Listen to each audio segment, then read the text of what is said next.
compartilhar aqui no Store e vou voltar lá. Pronto.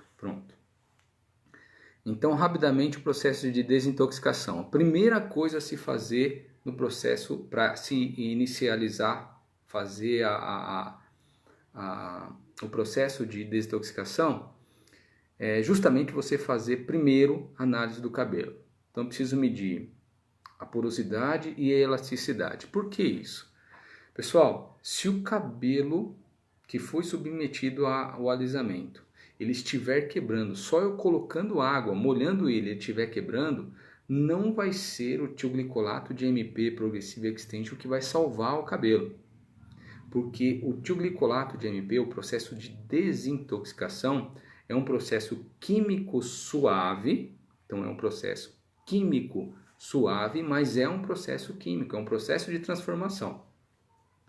Por ele não conter o dilatador e ele trabalhar com uma concentração de ácido tioglicólico para fazer a oxidação, a quantidade desse produto e o tempo de exposição na fibra vai ser fundamental para que você possa contrair, fazer o processo de reformatação dessas ondas e desses cachos.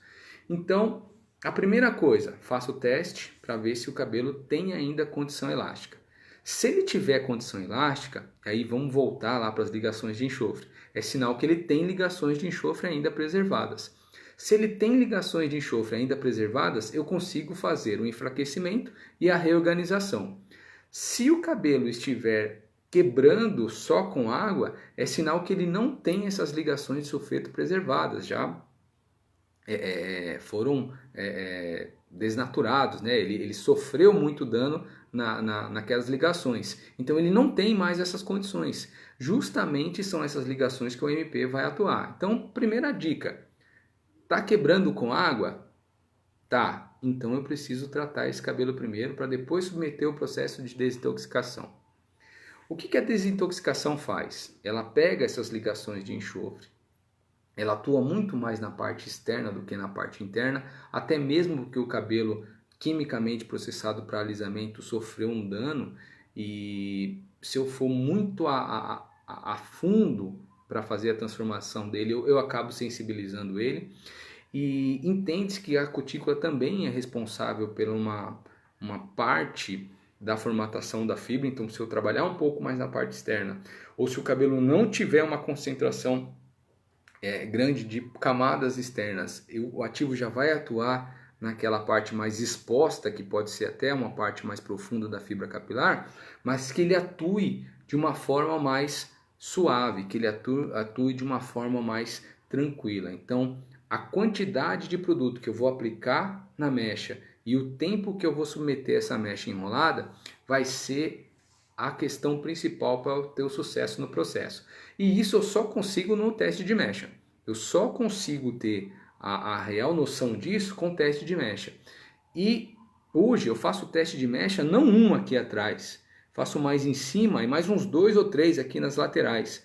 Porque geralmente essa parte, as clientes, elas submeteram a transformação progressiva mais rápido às vezes. Faz mais a minha franja e a intensidade, o depósito, a intensidade da prancha é muito maior nessa parte frontal. Então, geralmente, aqui eu tenho um tempo de 20 minutos e aqui eu tenho 10 minutos. Se eu também na desintoxicação ultrapassar esse tempo, eu perco o ponto de cacheamento, o ponto de ondulação. E aí acabo alisando o cabelo ao invés de cachear o cabelo.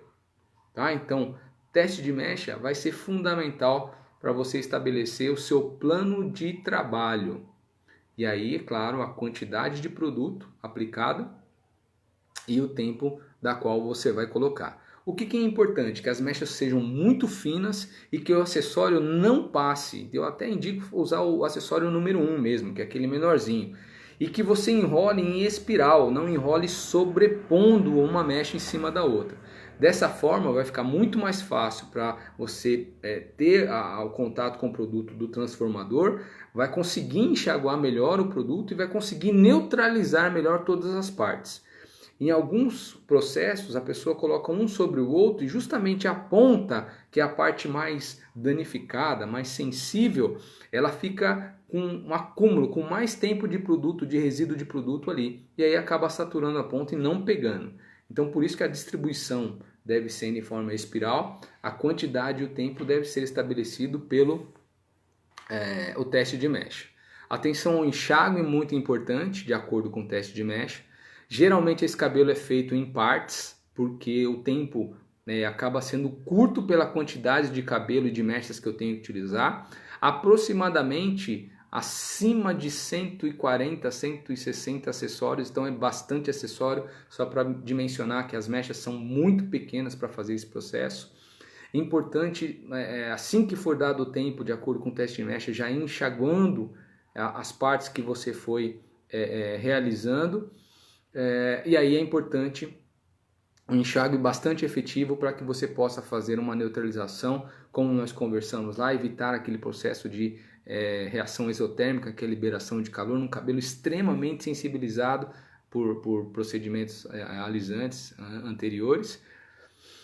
É importante que você aplique uma boa quantidade desse neutralizante fluido, o Neutralizing Fluid, importante, e que você deixe em pausa por 15 minutos, desenrole, fazendo com que esse cabelo permaneça a condição de cacheado ainda, e com uma pequena quantidade do Neutralizing Condition, que é o neutralizante na fase creme, você reaplica para certificar que todas as partes do cabelo tiveram contato com o neutralizante, com o peróxido de hidrogênio, para reorganizar essas condições para a formatação do retorno das ondas e dos cachos, tá certo?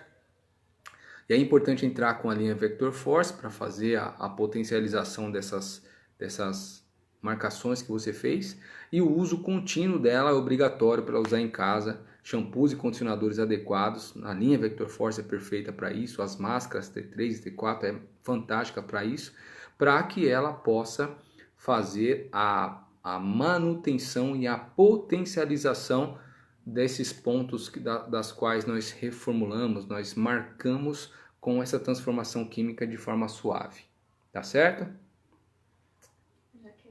Já